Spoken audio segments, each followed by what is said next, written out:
Live. News 8 at 5 starts now. He did not deserve that. Did not deserve to die doing something that he loved so much.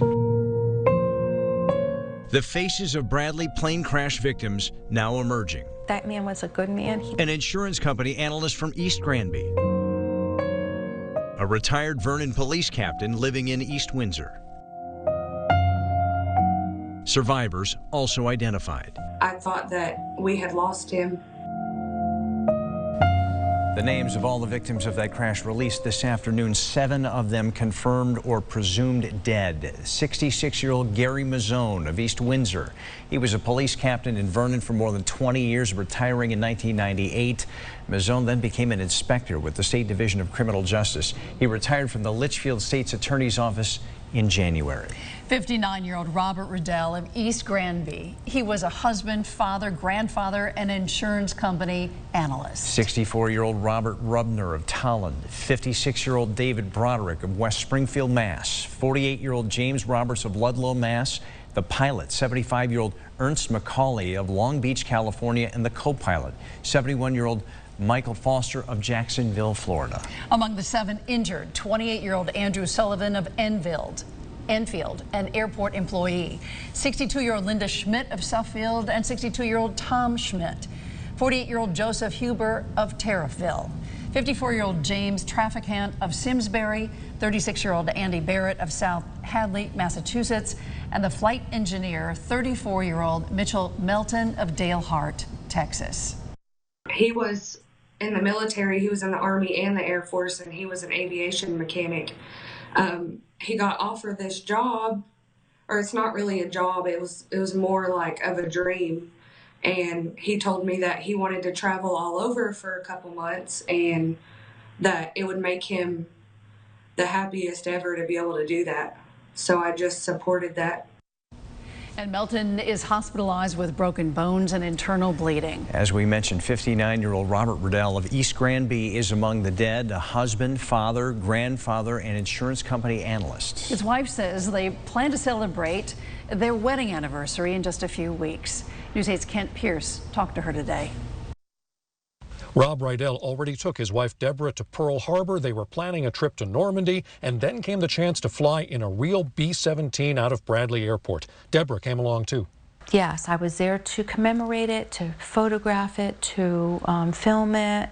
She stayed on the tarmac and says before takeoff there were already concerns. There's issues with the plane, getting the engines to start. You know, the pilot had actually come out of the plane himself at one point to try to resolve the problem. They eventually did get the engines to work. Deborah says she did not see any smoke or any signs of distress in the air before the crash, but just before the crash, Rob texted her one word: turbulence. Then there was the sound and the smoke. She texted and called Rob's phone, but it went straight to voicemail. Her shock then, now turning to anger and disbelief. He shouldn't have had to die. He shouldn't have had to die. I just feel this should not have happened. One of the things that I keep saying over and over and over when I'm alone and I'm talking to myself is this should not be happening. There are a couple of what-ifs to her story as well. Rob almost bought her a ticket to go with him on the B-17, but she's got a fear of flying, and she says she probably wouldn't have gone anyway. But the other one is he was originally scheduled to go today on that B-17. The Collings Foundation called and said that flight today wasn't full. Could he go on the Wednesday trip instead because he had the whole week off from work? He said yes. At Bradley Airport, I'm Kent Pierce, News 8. Oh boy. Tonight we are getting our first up-close look at the wreckage of that plane too. The NTSB tweeting out pictures and video of that mangled, charred fuselage. Investigators on scene all day today. They provided an update on their investigation less than 1 hour ago. News 8's Tina Detel is live at Bradley International Airport with the latest on that. Tina. Yes, as you know, there were 2 press conferences today. Earlier, state police released information about the people on the plane, and just moments ago, the NTSB and investigators gave more information about what they are finding here. They say right now their entire team is here on the ground, and they are investigating. Now, some interesting things that they mentioned were that witnesses say before the plane took off, they saw work being done on 1 or more of the engines. Now, they did get inspection records, and the last major inspection on this B-17 was in January 2019. The pilot, Ernest McCauley, has flown the vintage airplane for the Collins Foundation for more than 20 years. Now, before the crash, radio transmissions with the tower indicate he was having engine trouble. Airport security footage also pinpoints the time of impact at 9:53 a.m. yesterday morning, and they have learned the path the plane took on the way down. Now, Jennifer Homendy from the NTSB gave today's update, and she says that they were able to determine that the plane made contact with the approach light at about 1,000 feet from the runway, and that was runway 6. Now, she says that the plane hit in some way about 30 approach lights, which are on the breakaway poles, and they hit them before crashing into that facility where the de-icing material and equipment is. Now, tomorrow, investigators will document and move the wreckage. We're told that since 1982, the NTSB has investigated 21 accidents involving World War II bombers. 3 involved B-17s. That, of course, does not include this one. And there were 23 fatalities and 1 injury. Now, as I said earlier, there were statistics released on the injured in this crash. There were 7 people who are presumed dead, and 1 man from Massachusetts is confirmed dead. There are also 6 people who are injured, and that includes the airport worker who's working in that building here at the airport. We're live in Windsor Locks. Tina Dittel, News 8. All right, Tina, thank you. The plane crash sparked a health alert in the town of Windsor. Firefighting foam made its way into the Farmington River, and that contains a cancer-causing agent. News 8's LaSalle Blanks is live in Windsor Locks with a look at that part of the story. LaSalle. Good evening, guys. Only News 8 is taking you behind the scenes of the cleanup efforts. Take a look. These workers behind me right now, they've been out here all day. They're trying to prevent that firefighting foam from getting into the Rainbow Brook that feeds into the Farmington River. And now over here, these big red tanks behind me, these are frac tanks. There are 7 of them out here, and they are being used to store the water that may have some of that firefighting foam in it. There are booms set up down by the water that are being used to collect the water that may contain that firefighting foam and those potentially dangerous chemicals known as PFAS. Deep tells me between 700 and 800 gallons of the firefighting foam was involved in the emergency response, the accident at the airport. Deep believes there is no need for any widespread environmental alarm. I spoke with Peter Zach from Deep short time ago. At this point, we're still testing, so we don't know how much of the firefighting foam chemicals might have dissolved and got into the river, and we won't know that until we get those test results back. A lot of the contaminants were captured either at the crash site or at these collection points along Rainbow Brook. He mentioned the testing that they're doing. They're collecting water samples to see just how much of that foam and those chemicals may have gotten into the water. Those results won't be due back until about a week or so. We'll let you know what they include. Live with the latest tonight in Windsor Locks, LaSalle Blanks, News 8. Thank you, LaSalle. Coming up here at 5:30, we're going to hear from a couple who was supposed to be on the plane that crashed. Stay with News 8 for the very latest on that investigation.